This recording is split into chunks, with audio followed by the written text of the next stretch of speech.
Along with your house, it is the single most important financial thing you're going to do. And if you don't engage with it, we talked earlier about the self-employed, if you keep not engaging with it, and I've seen this with friends, you get to your 50s and they go, oops, now I've got a problem. Tom McPhail is a pension industry's legend. Former head of policy at Hargreaves Lansdown, he now works for finance consultancy firm The Lancat. There was a rule of thumb, if cumulatively you're not putting aside for the long term at least 10% of your income every month, you're probably not saving enough. We've kind of hit peak pension and we're kind of going down the other side at the moment. So the short-term prospects aren't terrifically good right now. I talk about this topic a lot on my channel, and I always try to be a positive force in the finance world because quite a lot's negative.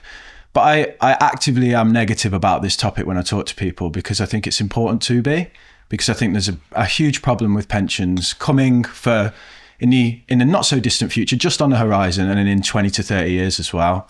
And your research and your work certainly shows that that's the case. I want to start by just talking broad strokes about the problem, if that's okay. Sure. I mean, the good news is sort of 15, 20 years ago, we did auto-enrollment. So we were heading towards a world where fewer and fewer people participated in pensions. People just weren't joining workplace pensions. The only people left in workplace pensions were the diminishing lucky few who were in final salary pension schemes, the ones where you get guaranteed benefits, mostly in the public sector. Most of the private sector employers had stepped back from offering these really good pension schemes. Membership generally was going down. So the last Labour government around the early 2000s took steps to fix that. They reintroduced this new workplace savings program called auto-enrollment. That's got millions more people back into pension. So that's a win, right? So that's good.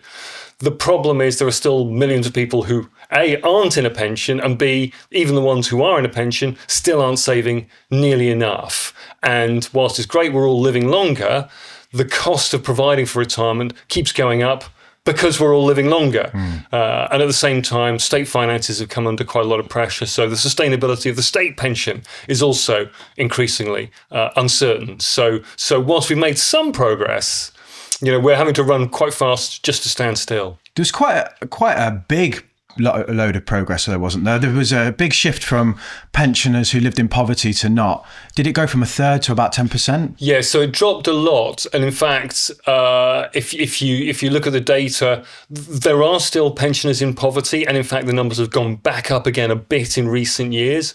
But through most of the 2010s, thanks to the triple lock, the way the government kept uprating the state pension in line with the best of 2.5% earnings or inflation, that had the effect of increasing the state pension relative to everything else that was happening. So that was really good news for pensioners, and that did do quite a lot to diminish pensioner poverty. So the overall picture is better than it has been if we go back into previous decades. But again, there's still lots of pensioners who don't have enough money to live on. And quite often what happens is you have a couple. So the man has most of the pension rights to his name because historically, going back through the decades, workplace provision mainly accrued to men. Women very often weren't members of pension schemes. They then typically outlive their husband, and the widow's pension that's left for these women in their 80s and 90s is often quite measly. So that's still a significant problem for pensions. And the state pension itself is still quite complicated. It's been reformed. It's better than it used to be. But the welfare around the state pension, and in particular the pension credit, you don't get that automatically. So the pension credit is there to top up pensions for people who don't have quite enough in the way of private savings. But you've got to claim it. And around £2 to £3 billion a year of pension credit currently still goes unclaimed. And in fact, I think the Treasury is quite relaxed about that because that's then money they don't have to pay out. What are the macro trends in the UK, or the big trends that are making this trend reverse so that more people are now falling into poverty or face poverty long term? So I talked a bit about auto-enrollment and how that's increased participation rates in pensions. And in the very long term, that might be the solution that gets us all out of trouble, that and economic growth, because we need more economic growth. But if you look at the 20-somethings of today, if they're in employment, they're probably in a pension, they're probably saving for retirement. So that's a really good start. If over time we can find ways to turn the dial up so they're saving a bit more and a bit more and a bit more, then in the end, those 20-somethings may have adequate provision when they get to retirement in 40 or 50 years' time. The really big problem in the shorter term is The baby boomers have done pretty well out of the pension system, but they're all in retirement now. And the older Gen Xers, they're getting towards retirement now. The people in their late 50s and their early 60s, and mostly they've done okay. It's the next cohort coming through, the ones in their 40s or in their early 50s, who have probably missed out on quite a lot of pension savings and who have also are running out of time to do anything about it. Time, as you know, this podcast audience will know, is, a compound interest makes a huge difference over the long term. So if you've got 50 years to invest and grow your money, you can do quite a lot with that. If you've only got 10, 15 years to do it, it's very hard to make a huge difference. You need a high saving rate. Right, you need a really high savings rate to compensate for the fact that you're not going to get the same level of investment returns. So the big challenge is, I think we're going to see quite a downswing in terms of pensioner affluence and outcomes over the next 15 to 20 years as the people in their late 40s and their 50s feed through into retirement. Many fewer of them will have final salary pensions. Many fewer, the savings rate levels will be lower. We've kind of hit peak pension and we're kind of going down the other side at the moment. And it may pick up again in the very long term, but we still need to do things to make sure that happens as well. So the short-term prospects aren't terrifically good right now. Because this 40 to 50 cohort missed out on generous defined benefit schemes and also haven't been in auto enrollment since their 20s, so they haven't benefited from long-term compounding. Correct, yeah. And if you look at the auto enrollment savings rate now, it's 8%, but it's not even 8% on your total income because the bottom slice gets ignored of your income. The bottom 6,000 can be ignored in terms of how we calculate the contribution rates. In effect, it means if you're earning 25 grand a year, effectively you're only saving about 6% of your income. It's qualified earnings, isn't it? Exactly. Which is this range. And if I worked in sales and they did ways of missing out, they were like, "Oh, your commission doesn't count." Yeah, that doesn't so count. So you're only either. we're getting it on a grand, you know. Right. So, by comparison, a final salary pension scheme, you need to be saving about 20% of your income every year. That's the kind of cost of a really good pension. 15% would be great. If you look at Australia, they've managed to get up to 12%. Here in the UK, as we've talked about, you're around sort of 6 to 8% level. That is not enough. And there are real political challenges with getting that number up. So we know where we need to get to. We're kind of struggling to get there a bit at the moment. Yeah. And what about demographics and aging populations and things like this? So we've known for decades that the population was going to get older, right? There's that baby boom, the people born in the 1930s, the 1940s, post-war, the golden generation that just keep living forever, fantastic improvements in life expectancy. So that's great for them. And there was the bulge in the immediate post-war, and they're all now in retirement, and they've done very well out of the economy and the savings system. The problem is now they're all getting older, and the ratio of workers to retired people is shifting. So there are more and more retired people. 20 years from now, a quarter of the population will be over the age of 65. That's unprecedented. And what now exacerbates that, and this is something that's only really emerged in the last 10 or 15 years, is the falling birth rate. So now the average number of children per mother is about 1.6, 1.7. And given that it takes two people to make a baby, typically, if you've got a birth rate of less than 2, you've got a problem. That means in the long term, your population is going to start shrinking. And as that feeds through, we're going to have this huge bulge of people in retirement, fewer and fewer people working and paying taxes and supporting those retired people because, of course, the state pension, there's no pool of money to pay the state pension. It's coming out of current taxation. So if you've got fewer taxpayers, they're going to have to put more money in to pay for all those pensioners. So there's some real tensions there. And I think the sustainability of the state pension, how and when it gets paid, that's going to come under a lot of pressure as we go forward from here. You did some interesting work, and there was something that I picked out that I hadn't really considered, where you looked at immigration and how that can prop up a pension system short term. You don't have the workers, you import them, and they pay taxes, but then those imported workers tend to take on the birth rate of the local population. Exactly. So it doesn't fix the problem long term. Yeah. So if you look abroad, I mean, there are two broad areas of the world where the birth rate is still really high: Sub-Saharan Africa and some of the Central Asian stands. Most of the rest of the world, the birth rate is falling as well. I mean, we're running out of South Koreans and Italians already. So there's real issues with birth rates around the world. So great, we can import some workers, and that kind of works in the short term. But as you say, it's a Ponzi scheme because they arrive and then they stop having children as well because they adopt the lifestyles and the quality of life of the country they've moved to, and they all choose to have fewer children as well. So we've kicked the can down the road a little bit, but then we've got more people people that we've got to prop up in retirement is those immigrant workers, assuming they stay, move through to retirement themselves. So you've not fixed anything, you've just deferred the problem a bit, and in potentially you've made it worse in the process. Are there any other long-term trends that people should be aware of? So I think there's a couple of things to think about. One is home ownership and the declining rates of home ownership and the challenges of getting on the housing ladder, which currently over 3/4 of people in retirement own their own home outright. So about 78% of people in retirement have paid off their house, they own their home, so they have very minimal housing costs. There's no mortgage costs, there's no rent costs, right? Fast forward less than 20 years and that will have dropped to only about 60% of people in retirement. So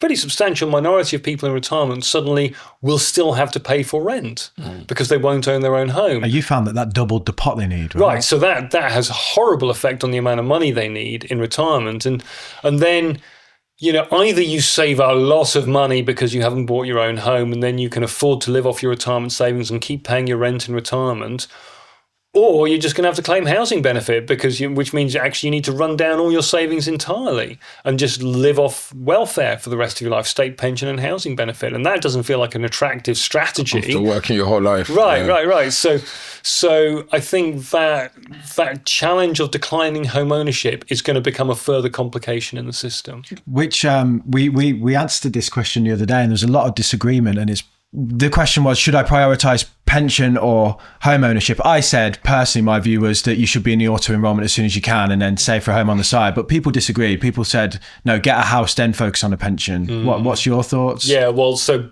ideally both, obviously. Yeah. But if it's an either or, definitely join the workplace pension. It is free money. So if you're offered a workplace pension, I can't see any rational reason not to join that pension.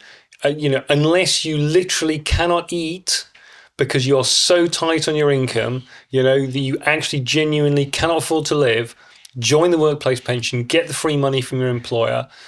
After that, maybe start channeling money into an ISA or a lifetime ISA to build up money to pay for a house. And at some point, ideally, start turning the dial up on that pension saving as well. Once you got the house, maybe. Yeah. Yeah, and when you're talking about retirement planning then, should everyone try to plan to have a paid off house by retirement? Ideally, yes. Yeah. Yes, because build that into that plan. Absolutely. So if you can get to the point where you own your home outright and you paid off your mortgage, that is a very nice feeling. The other thing I'd pick out is the gender pensions gap. Obviously, there's the motherhood cost, right? Typically, women take some time out of the workplace. Women's pensions currently are still quite substantially lower than men's. A lot of that is baked in for historical reasons and is changing. So because working patterns have changed and employers' attitudes have changed and savings rates have changed. So the picture is better now than it was in the past. But even on today's basis, projecting forward, women typically are going to end up with smaller pension pots than men because they take breaks from working lives, typically. So I guess my advice on that would be treat retirement savings as a couple. So I know from the HMRC and tax rules treat you as an individual. You each have your own personal allowance. You each are treated and taxed as if you're an individual. But if you're in a relationship, a man and a woman, which is quite common, then thinking about what women can do, right? You can share your savings. And in fact, there are good tax reasons to do that because it's more tax efficient to have two retirement incomes of 20,000 each rather than one retirement income of 40,000 and one retirement income of zero. So if you can equalize your retirement savings as much as possible, and maybe the higher earner challenges some of their savings towards the lower earner, whoever that happens to be, that will be both more tax efficient and arguably fairer as well in the long term. I feel like we've talked about pensions before. I feel like there's a forgotten class of people, forgotten part of society, all the self-employed people. Yeah. Like no one ever talks about them. I think I'm the only self-employed person in the room. I'm not sure. But self-employed people, I think I read that before 45% of them were contributing to their pension, and now it's like 30 or 16%, somewhere around there. Yeah. And lots of my self-employed friends, I know they don't contribute to their pension and they don't have a SIP or anything. So what percentage, what proportion of the country is self-employed versus So there are now, I think, around 5 million self-employed people. So the number of self-employed people has got up. the proportion of self-employed people saving into pension, as we've discussed, has gone down a lot. So auto-enrollment was great, but the whole thing is built around the workplace and the employer. If you don't have an employer, you've got no one to put you in a pension. At the same time, I think for a lot of and you can speak more about this than I can, but for a lot of self-employed people, there are more immediate priorities for your finances. Definitely. You might have a limited amount of money left at the end of the month, and you might put that into a lifetime ISA, which I think is a good compromise solution because it allows you to hedge your bets between long-term savings, maybe house purchase, and maybe retirement. So that's kind of a good thing. But I absolutely agree with you. They've been kind of forgotten. And in that context, it was quite interesting to see in the run-up to the general election, the Conservative Party pledging to abolish national insurance for the self-employed people. And to my eyes, that's kind of going in the wrong direction. We need to be thinking about ways we can help the self-employed people make better provision for their retirement. Not it's all very well cutting the amount of taxes you're taking off them, but what about their pensions? Exactly. There's a bit of willful, maybe optimism in the self-employed that goes against them. You're the kind of person, I'm self-employed, that believes in you can make money from your own endeavors. So you invest in yourself in the immediate now, with the hope that generates more returns in the future. Whereas a pension is almost you're parking money away. Right. So the challenge with that is your wealth comes from your human capital, right? So unless through the process of working you're creating something that has inherent value, so you're building a business, right, that has a value beyond simply your presence that you can then ultimately sell. Unless you're doing that or you're putting savings aside, you're still going to get to some point later on in your life where you probably don't want to carry on working anymore. And then where's the money going to come from? Yeah. So if you're the kind of self-employed operator who just kind of, in the nicest way, lives hands to mouth, I work, I earn money, I spend it, right?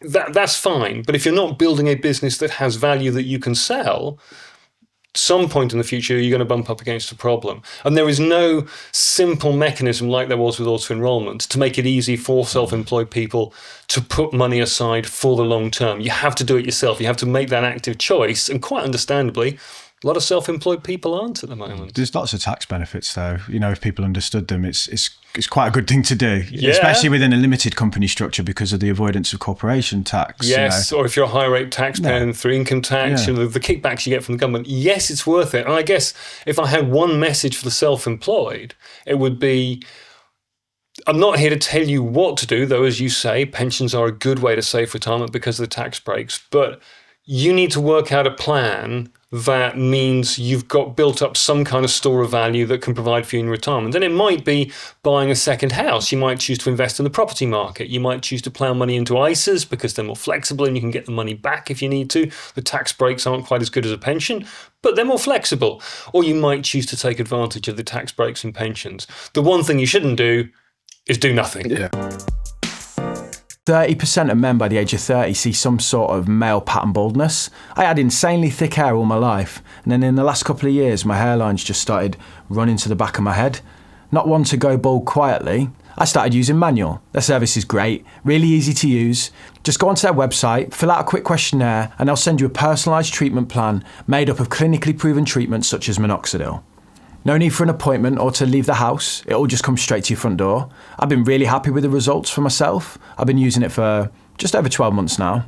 If you want to try it out, there's a link below, and if you use code MM55 at checkout, you'll get 55% off your first order. The Ponzi scheme of the state pension, I know you're quite critical, and you said that you think that this needs sweeping reforms.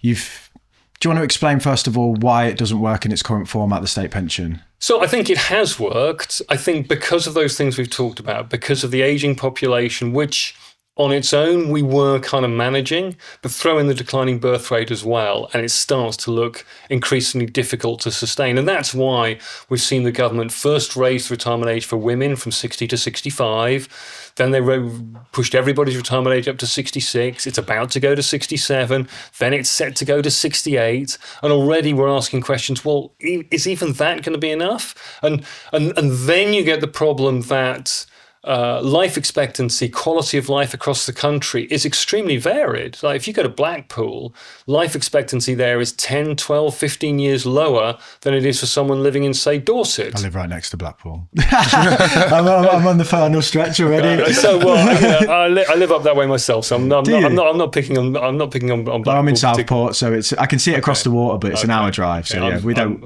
I'm a bit further north. So anyway, we digress. So because the disparities in life expectancy, it becomes increasingly problematic just to keep pushing up the state pension age, because you get increasing numbers of people who are going to say, well, why am I paying into a state pension system where I'm probably not going to benefit from this? I'm not going to live long enough to even get my pension back out the other end.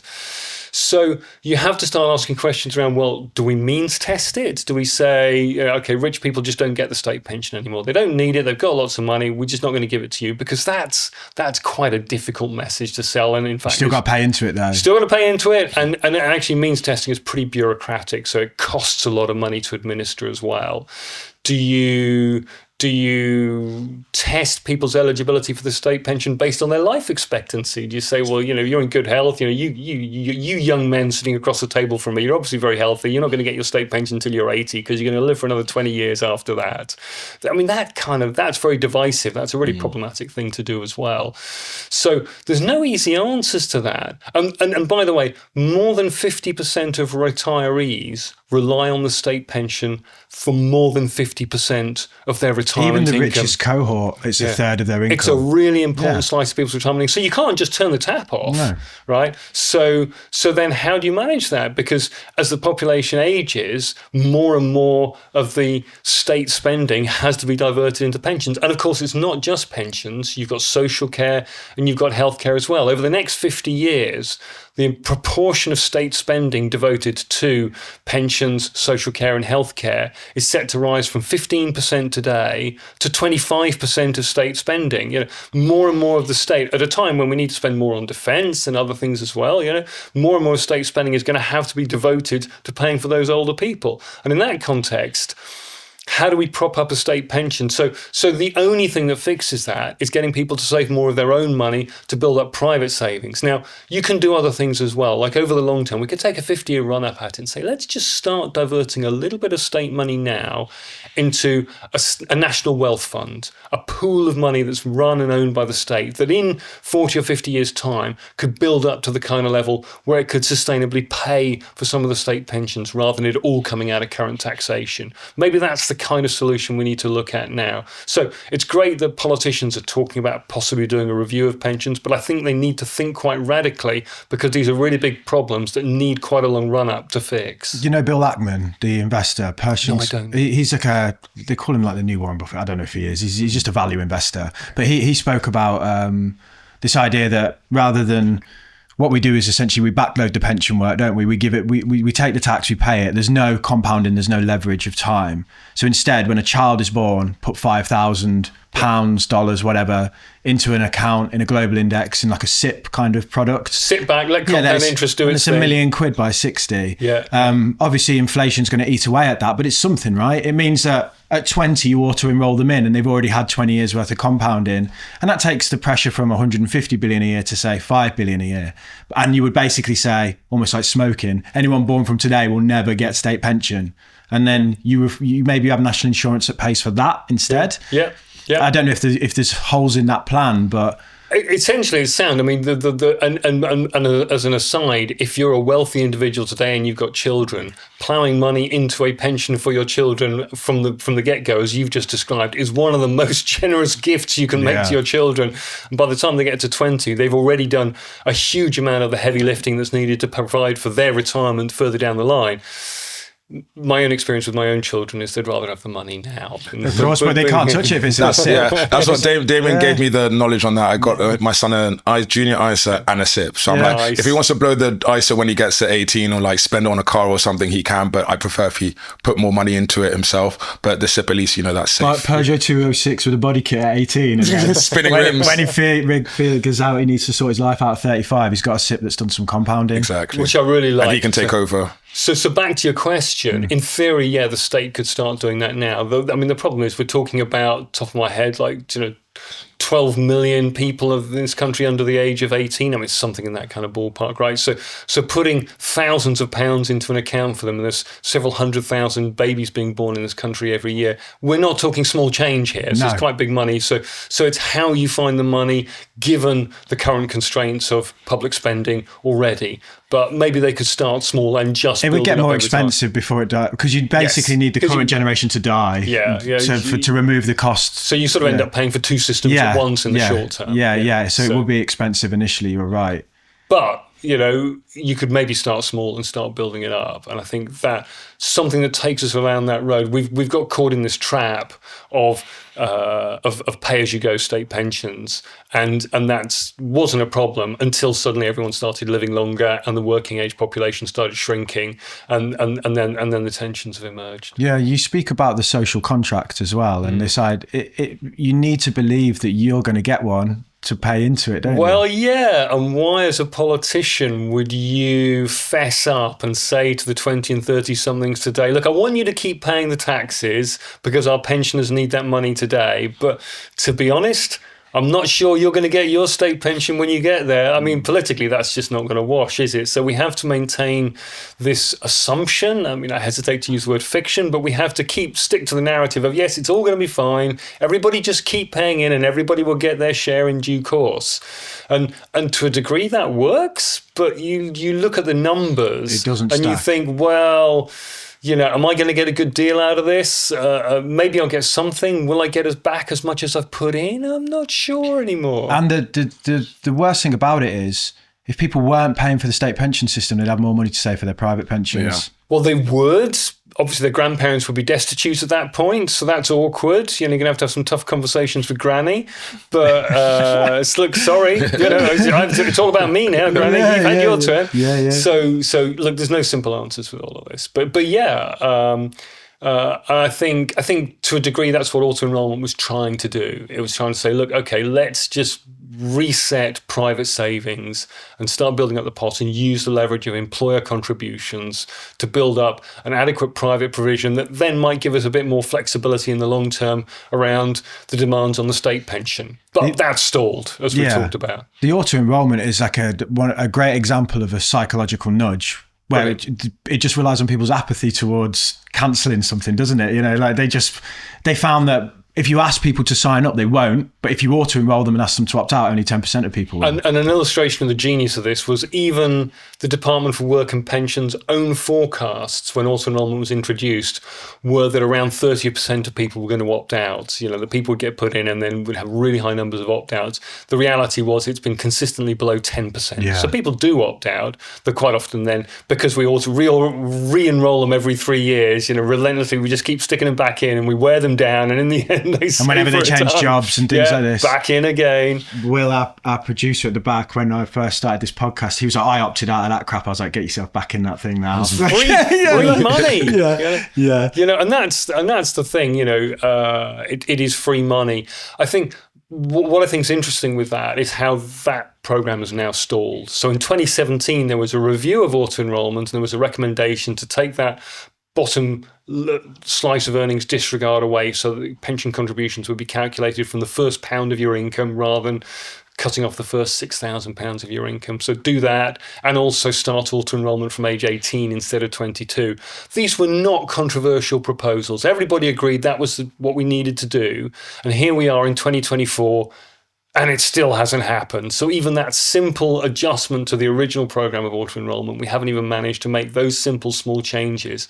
I think that's illustrative of how hard politically it is to take money out of people's pockets. Any adjustment is really difficult. And I think to move on beyond here, to get those contribution rates up to 10, 12%, the kind of Australia have managed to get to 12%, that's the kind of level we need to aim for. You need to kind of take a really long drop at it. And this is where your behavioural sort of thinking comes back in again. If you more to drop it and say, look, everyone agree now, we're going to do this in 5 or 10 years time. And everyone goes, oh, that's too far away to worry about. Okay, fine, we'll sign up to that now. And then when you get there, it's already kind of baked in people's expectations that this is what has to happen and everybody's in there together. We need to do something like that, because at the moment we're stalled at a level that is plainly inadequate. So how did we introduce auto-enrollment if we can't just tweak it slightly? Because that seems like a big reform, doesn't it? Yeah, but like, yeah, exactly. Introducing it seems like more of a reform than just tweaking the age. And so there was a particular window of opportunity in the early 2000s when we had a Blair government with a huge majority, a disorganised opposition who were really not in a position to influence government policy at all. And the smart move that Gordon Brown made as Chancellor was to appoint a guy called Adair Turner to go away and, as a commission, to go away and look at the question for a couple of years and come back with some recommendations. And they did a lot of really serious heavy lifting around every aspect of the challenges of the pension system. They came back and said, look, this is how we fix the problem. We'll bring in this auto-enrollment program. They recommended other recommendations like reforming the state pension and possibly looking at the way tax relief operates as well. But the central recommendation was, look, we'll use employers, we'll just use this nudge, we'll just put everybody into a pension, we'll give them the right to opt out if they want, but you know what, they probably won't. And everybody went, yeah, that looks like a good idea, let's all do that. So they got consensus right across it. All the political parties signed up to it, the unions signed up to it, the employers signed up to it, everybody agreed this is a solution we can get behind. So that commission gave the politicians the air cover to say this is how we start fixing the problem. To my eyes, we need to do something like that again if we're going to move on from here. Why did the employers sign up? Because did it cost them a load of money? Because the threat was, if you don't do it voluntarily like this now, we'll just force a solution on you. We'll impose a mandatory solution later on, which will be even worse for you. And I mean, the reality is employers, they know people value pay more than they do pensions. We all, bird in the hand, two in the bush. We'd rather have the money in our bank account now. So if I give you money as pay, it'll always make your eyes light up more than if I say, oh, by the way, I've put some money in your pension for you. And you go, well, that's great, but I can't spend that down the pub this weekend. So employers reluctantly agreed to the pension.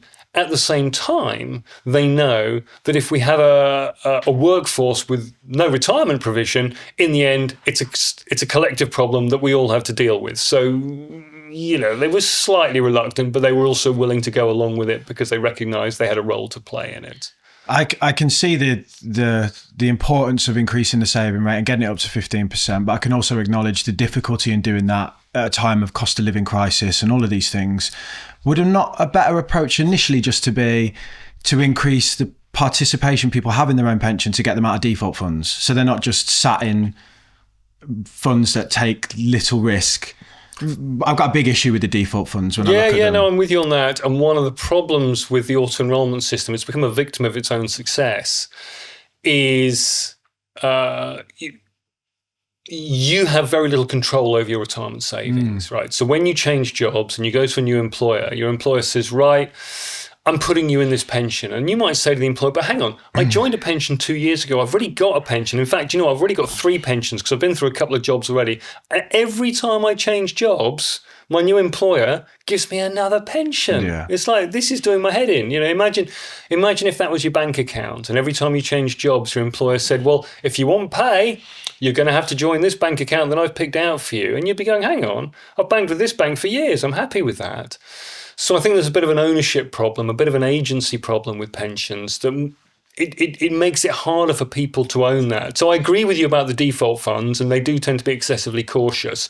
And if you're interested in it within your workplace pension, typically you can go and exercise some choice and invest in something a little bit more adventurous. And if you're in your 20s, you should be taking risks and you should be going for growth. And a lot of people don't. And I think part of the reason for that is because they don't really feel a sense of ownership around their pension. They've been auto-enrolled in. They don't even know what right. They're it's their workplace thing. So I would love to see that relationship shift a bit more. That's cheap to do as well, versus paying more in. It's structurally quite complicated because everything's built around the employer auto-enrolling people into a single workplace pension, and you get into issues around payroll and how the money gets paid, and it all gets a bit messy, but it's very doable and actually doesn't cost anything in terms of the contributions.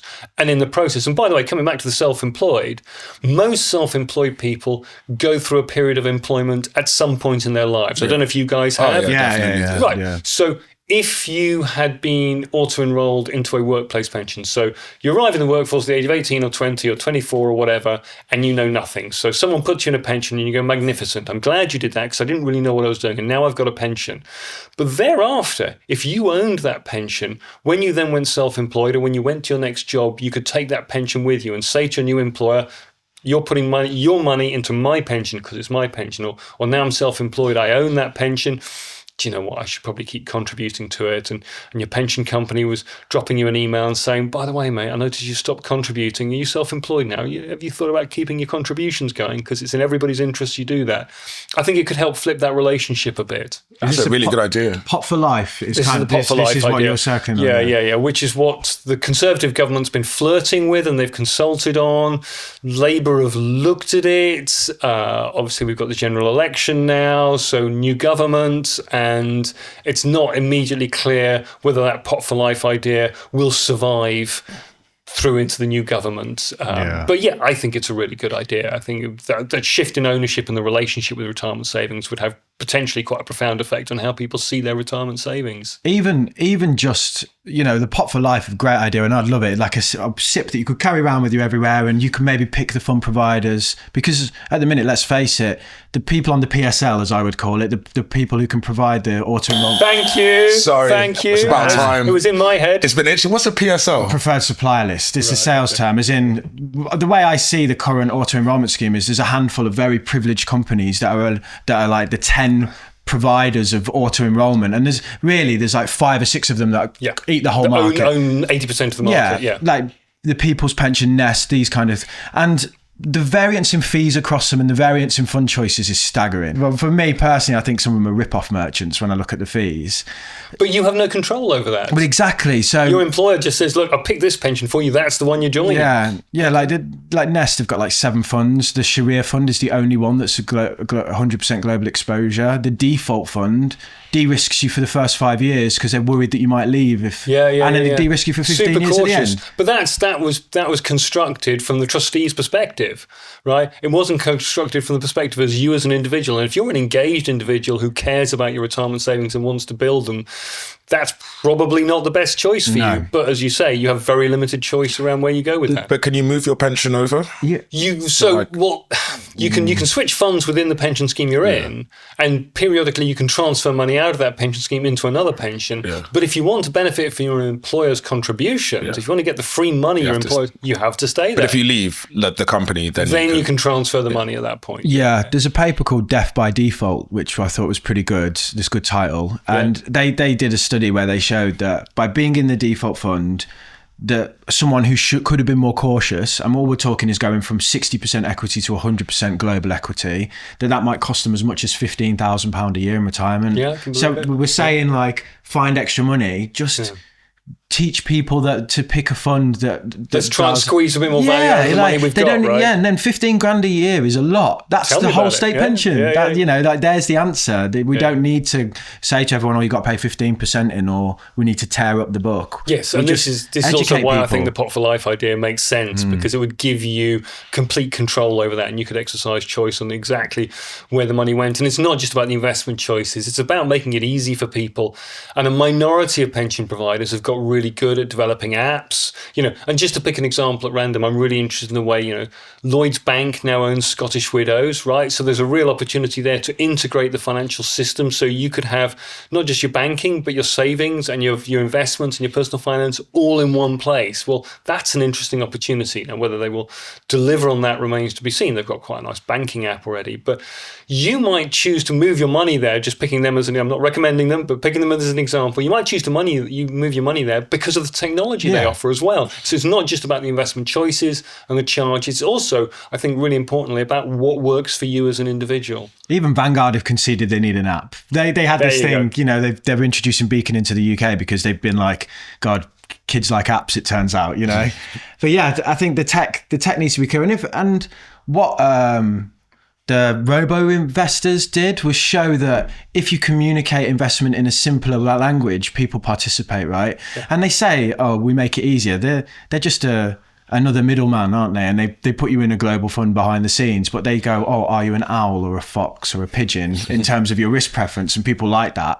And if it resonates with people, I'm kind of okay with that. Yeah, that's what I mean. Because challenge number one is to get people interested in it and to care about what's happening with their money and to make that connection with their long-term future. Why don't people care about pensions then? Because they're going to be the most valuable thing they own.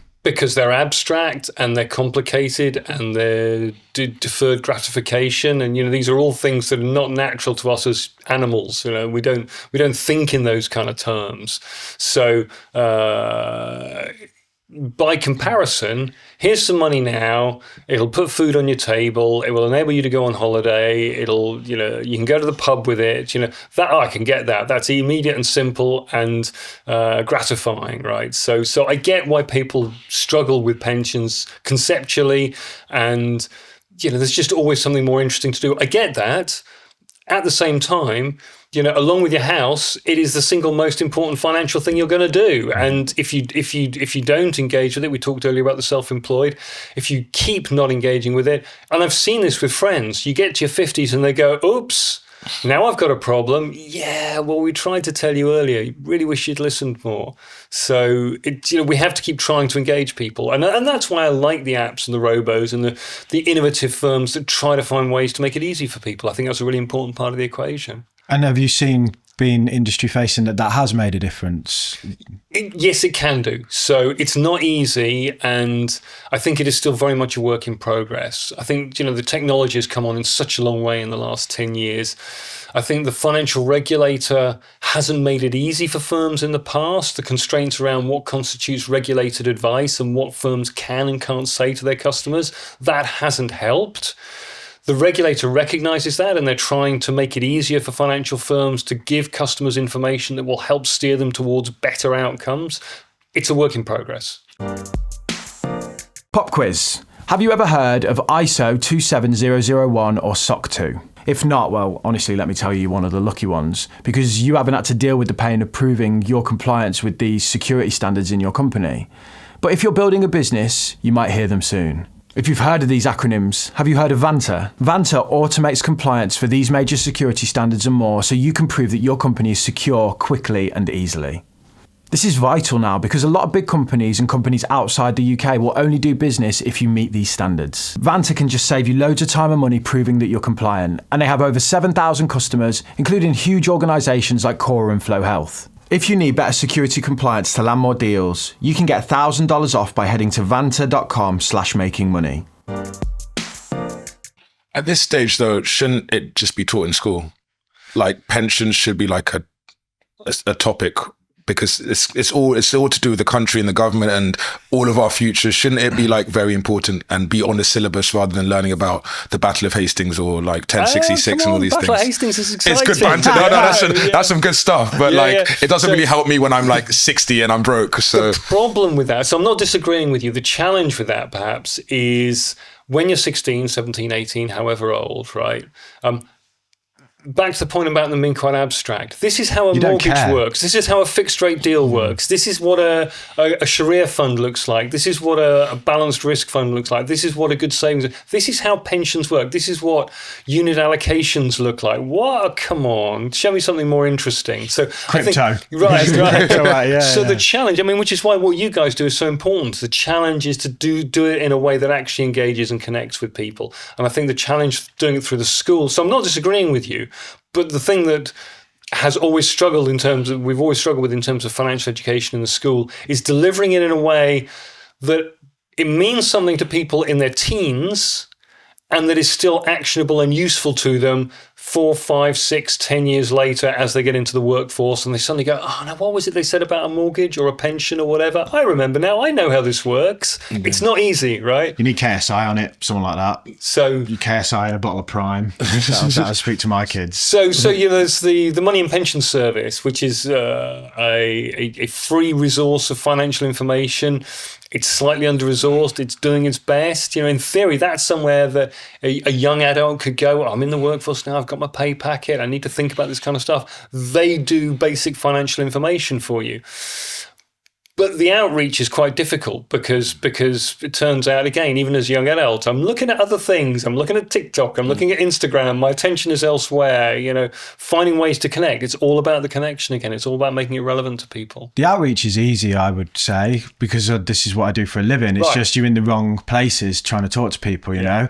And I think what the regulator needs to do is go, let's try and, instead of trying to stop where people are going for their information, let's just try and make sure that the information in that place is okay and safe. Yeah, bring it to them. Yeah, well, they're going on TikTok, they're going on YouTube. Yeah. That's where the audience is. So you need to go to the mountain in a sense. Yeah, don't you? absolutely agree with that. Rather than being like, oh no, influencers are bad, ban them all. Yeah, no. We must send the kids over there to the approved institution. To the fax machine. And guess what? They're not going. No, that's it. No, I absolutely agree with you about that.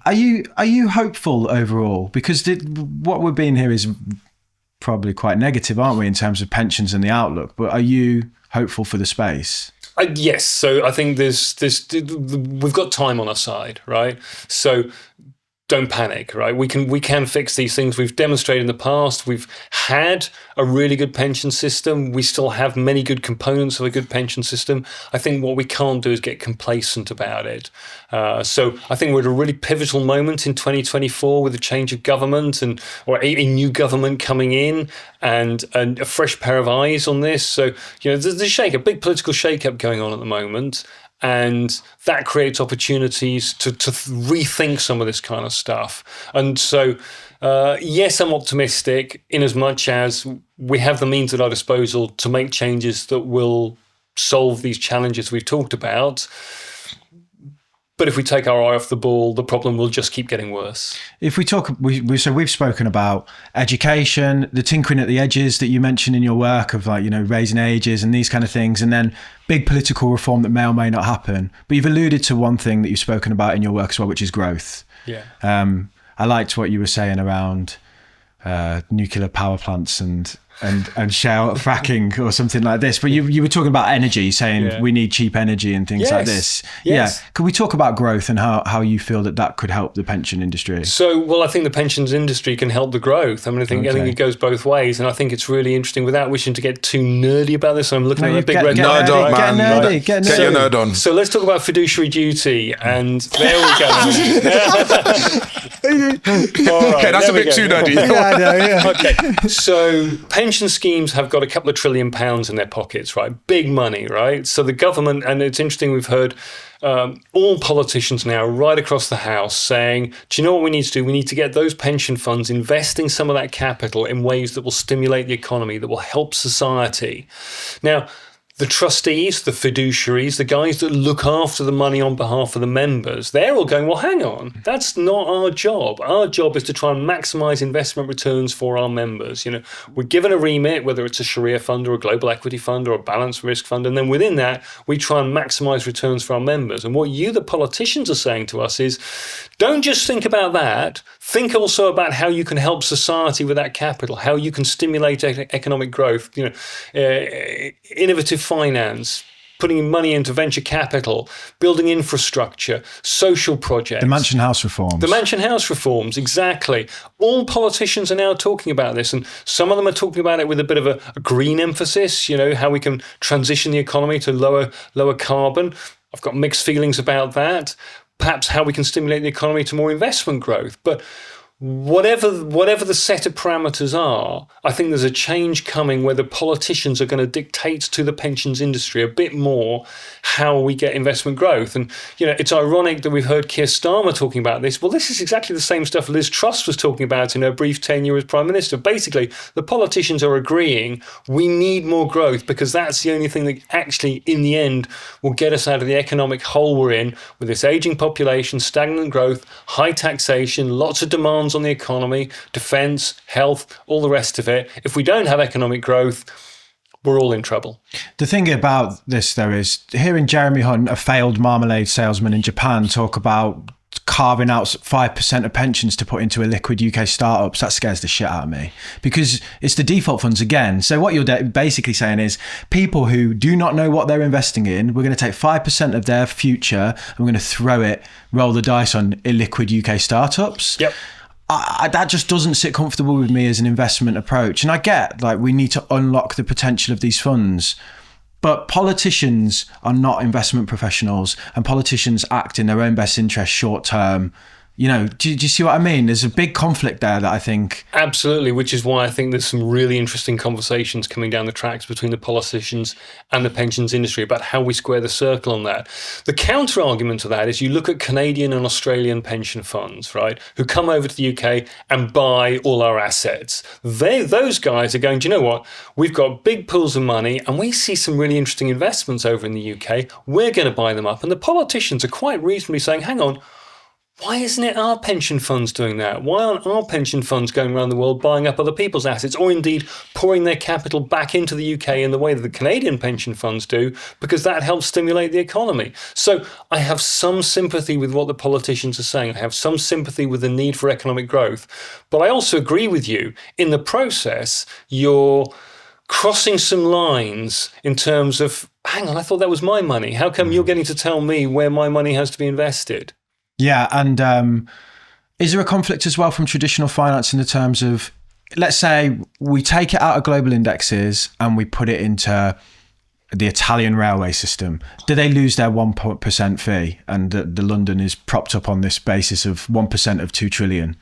There's a lot of fees in the mix there. Yes, there are, and I mean, actually, in addition, there's quite a lot of some of this stuff is quite specialized, right? So there's a limited pool of experts that can do this kind of stuff. So on the one side, yes, you've got the fees. On the other side, you've got, well, who are the people who can actually do this effectively?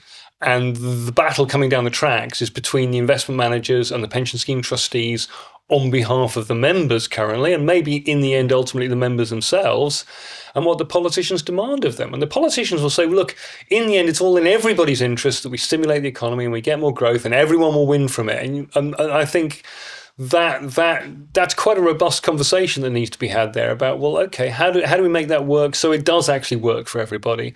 Or am I, with my pot of money, just going to take my ball and go off and invest it in India? Yeah, okay. And you mentioned Canada. So how much do you know about the success there and how that's worked? So I think the two jurisdictions that I mentioned, Canada and Australia, with both of them, they've ended up in a place where they've got relatively few pension schemes.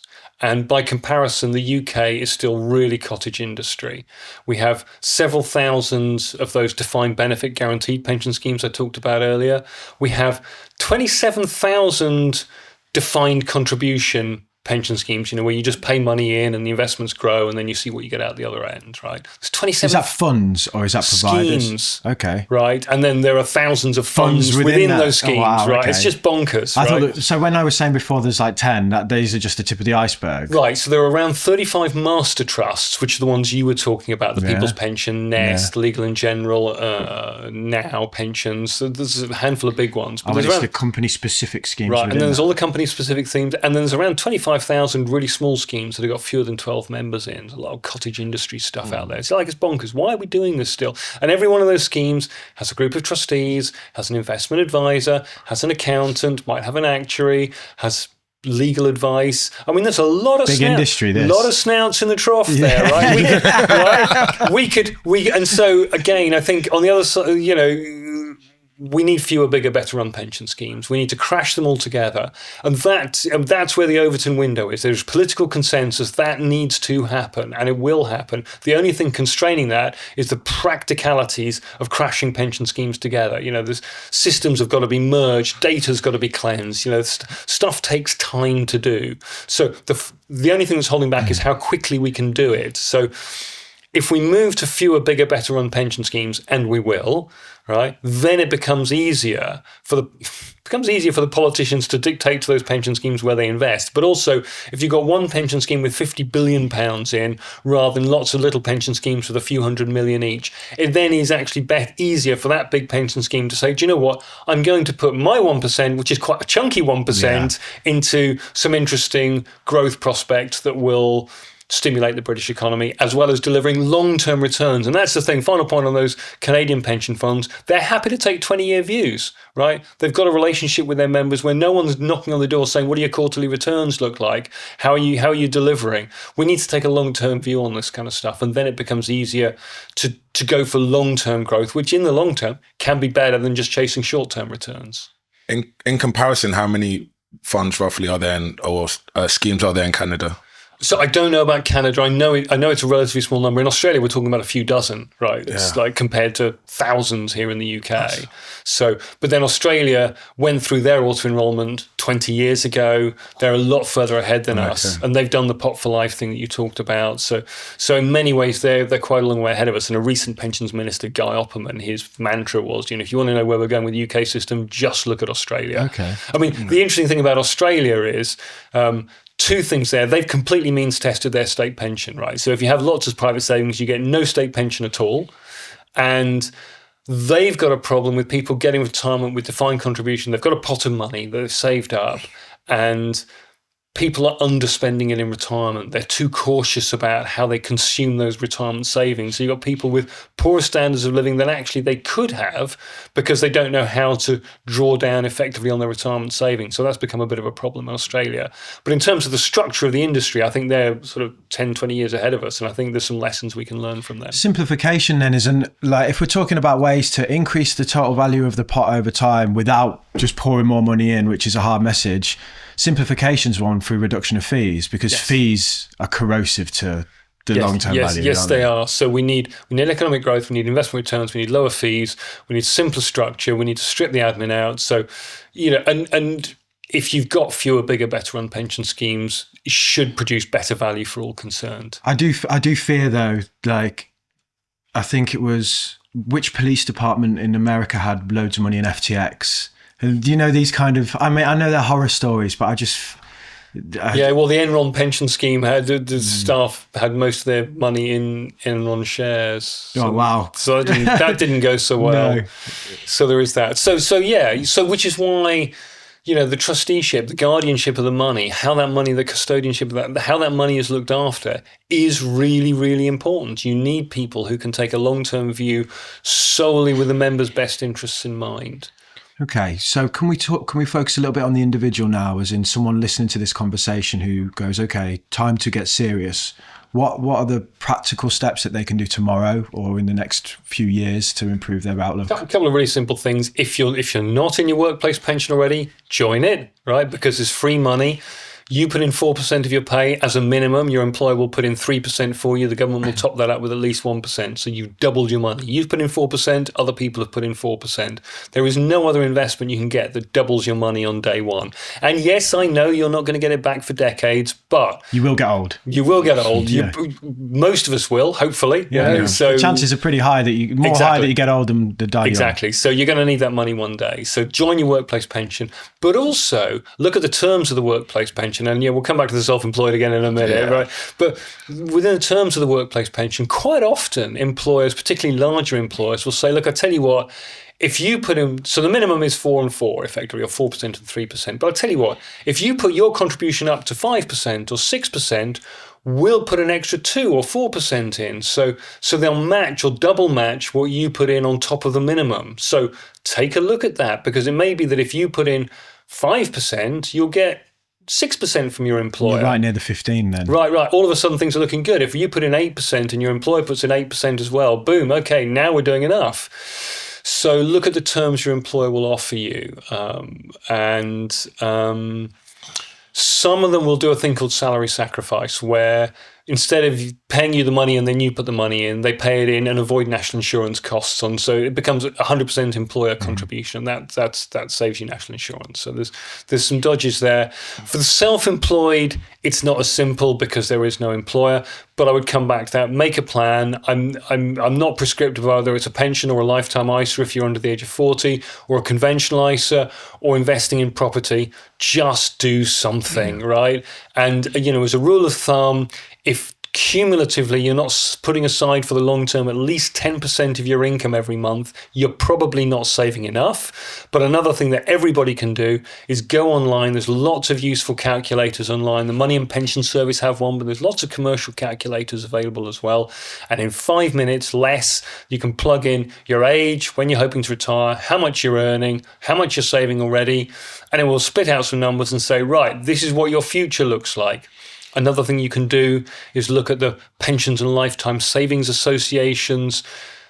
retirement living standards. So there's a website, PLSA, search for that, you'll find it, where they put in, this is what a minimum retirement looks like, this is what a moderate retirement looks like, and what a comfortable retirement looks like. It's like 2-week holiday in Europe. And exactly. All this stuff. So they've worked out roughly how much you need to live on in today's money. So if you've done the calculator, and then you look at the PLSA numbers, then you can start to build a picture of what your long-term future looks like. And then you can start to build a plan. And the good news is none of this is actually that painful. You know, if you sit down on a wet afternoon with an hour in front of a computer, in an hour's time, you will have at least got something that looks like a plan for what your retirement savings look like. And I know a lot of people put it off because it looks scary and complicated and boring, and there's always something better to do, go and do some weeding, whatever. But actually, quite quickly... some weeding.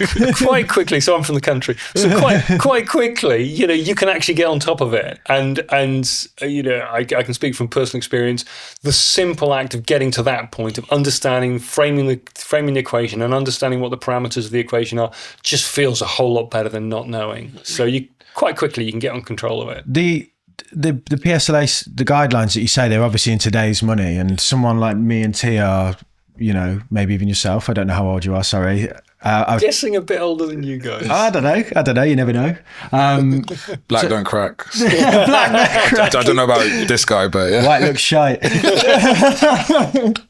Yeah, so 20, 30 years out, inflation becomes a big consideration. Yeah. How would you advise someone to take a figure today and to extrapolate that out to, say, 30 years' time? The easiest thing is to use the calculators, because they can do the inflation calculators. Yeah, so I mean, some of the pension projection calculators will factor in inflation for you, so they can give you results back in today's money. You can use an inflation calculator. Again, Google it, you'll find one. It's pretty simple. So it's not hard to get answers to that. So you can sit down with a piece of paper and try and do it manually if you want. But the numbers are scary, though. Yes, they are. So today, 30k, say, would be about 70 by the time I retire at a 2 to 3% inflation. So 70 times by 25, 3.5 million or something like this. Then retirement savings. I always sit here all the time going, you're going to need millions in retirement if you're in my age to have a good standard of living. And people always go, oh, no way. But then the investment growth should offset the effect of that. I mean, and wage growth, hopefully. Typically, wage and investment growth runs slightly ahead of inflation, so that brings it all back down into manageable numbers again. So yes, in nominal terms, that pot of money suddenly looks huge, but actually when you get there, it won't look quite so big. I mean, I remember, I'm old enough to remember when £1 million was actually a lot of money. You know? So things can snap back, and it's about the investment growth and the wage growth that will offset the inflation. So I just wanted to set that up so that when people sit down in their 20s and look and they realise they need 50 million quid, they're going to be like, oh my God. It's okay, you can get there, right? because you're going to buy a Mars bar with that, so don't worry about it. No, the pension calculator will roll up your wage growth and your investment returns, and that will bring it all back into perspective for you. Okay, let's flip this another side then. So I have probably a savings problem in terms of I probably save too much. And one thing that concerns me is that I'll get to the end of the journey, be sat on millions, and I'll be like, I just wasted the best years of my life. That I could. Well, you're doing this. It's like, yeah. No, I mean, this is great. I love this, but what, like living and you could be in Vegas. How much? Yeah. So I mean, again, I think that's where running calculations helps, because it helps you quantify the equation. And if you're saving 30% of your pay, which I suspect most people aren't, then you might look at that and say, do you know what, I might be over saving a bit here, right? So that might help a bit. For most people, the problem is undersaving, course, right? But then the other interesting element of that equation is when you get to your 60s, the really difficult thing that is still not solved is, okay, so what is a safe rate of income withdrawal now? I've stopped working at whatever age, so now I'm just living off my savings and my state pension, and how fast can I consume that money? What does sustainable look like? Do I want to leave any money for my kids? How do I build in some wriggle room in case I need later life care, or I go into a care home, which is ruinously expensive? Working out a plan to manage all of that, I mean, that's a whole separate podcast in its own right, but that's a challenge too. So what do you think of the Trinity study 4% rule then? Do you think that's too simple? It's a good starting point. Not everyone who's listening knows what the Trinity Study 4% rule is. I do, obviously. You go ahead. I don't. So basic assumption is you draw 4% of whatever capital you've got a year, and it will see you through. So if you start with £100,000 and you draw £4,000 a year, you probably won't run out of money. Is kind of crudely what you do. It gets more complicated than that because as you get older, you want more security. So let's say that £100,000 is still invested. Well, might go down as well as up, and you want to be able to sleep at night, and maybe at some point you want to swap that capital for a guaranteed income for the rest of your life by buying an annuity, which is what it does. You hand over the capital and in return you get a guaranteed income for life, but in the process you've lost your capital, and maybe you wanted to leave some of that money to your kids. So there's trade-offs with all of this kind of stuff between security and flexibility and higher levels of income versus continued ownership of capital. None of this is easy. I would say for most people, getting a financial advisor to help you work your way through that, to navigate those challenges, is the best answer if you can afford it, if you can feel it's worth the money, because financial advisors don't come cheap either. But genuinely, it is a complicated challenge when you get to that end of life. There's also the point of you probably want to be spending more in your early retirement, then it dips, and then you go back up again. So if 4% assumes flat, which means you don't enjoy your 60s going and seeing the world or whatever. Yeah, absolutely. And I think for a lot of people in their early phase of retirement, that's when you want to be spending the money, blowing the money, going on the trips of a lifetime. Yeah. Come to finish then, because I know you've got to go. Why do they call you the pension monkey? So I came up with the Twitter name of Pensions Monkey, because, two things. First of all, I joined Twitter around 2009, 2010, X, sorry, I shouldn't dead name it. So the thing that struck me was the terrorist attacks in Mumbai, which happened, I think, in 2009. And what I found interesting was that the news of that broke around the world on Twitter before it hit the mainstream media. And at that point, Twitter was still relatively new. I thought, hello, that's interesting. That's a news channel in its own right. They're actually ahead of the mainstream media. Sky News thing. Right, absolutely. So that brought to my attention the idea that actually Twitter is an interesting news medium, and it's something I can use to broadcast news to people as well as to receive news information in. Pensions Monkey, why? Because I love pensions and it's where I made my career, and also too because it's important not to take yourself too seriously. Yeah, I love that. Right, Tremaine, you are at work a manager of people. You're head of sales, right? Head of sales, get the title right, please. Yes. Okay. How well do you think that your staff members, the people that you manage, understand their own personal finances? Not very well. I mean, some of them even mentioned when we talk about the podcast, so, I need to watch that. I need to sort out my personal finances. I hear that all the time. Even though we work in finance, it's more the corporate side and investments and venture capital, so not personal finance. If the professional finance people don't understand their personal finances, what chance do the rest of people have, right? No chance, everyone's screwed. So this is a problem that I'm keen to try and fix, and the one way that I've come up with that is to go into businesses and provide financial guidance and coaching to the staff within the companies. Decent. I'm not just saying that because you pay my podcast fees. I think it would have been really useful to me about 10 years ago. Still would be useful now, but it's a good start for anyone. You wouldn't have listened. No, I'd still be all in on some risky assets, I know. Yeah, but I do enjoy the fact that you kiss my ass nowadays because I'm paying your bills. Yes, boss. But anyway, the things that we can offer, just to bring this to life a bit, is so I can come into a business and do talks. We can provide the guidance piece, and we'll do that supported by qualified financial advisors and relevant financial experts in whatever field. We can provide bespoke content as well, so this can be permanently stored within the business, and that could be, as an example, a tour of their workplace pension. Most people, 10% of staff don't opt out of the workplace pension, and then most of the staff, around 90%, never even log on to the thing. By improving that, by showing them how to do that and engage with it, that can have a massive impact long-term financially. Sounds pretty sexy. I mean, I was one of the 90% that didn't look at my workplace pension, so yeah. How do people find out more or get involved? They can email my co-founder, Will, and the email is will@getmost.co.uk.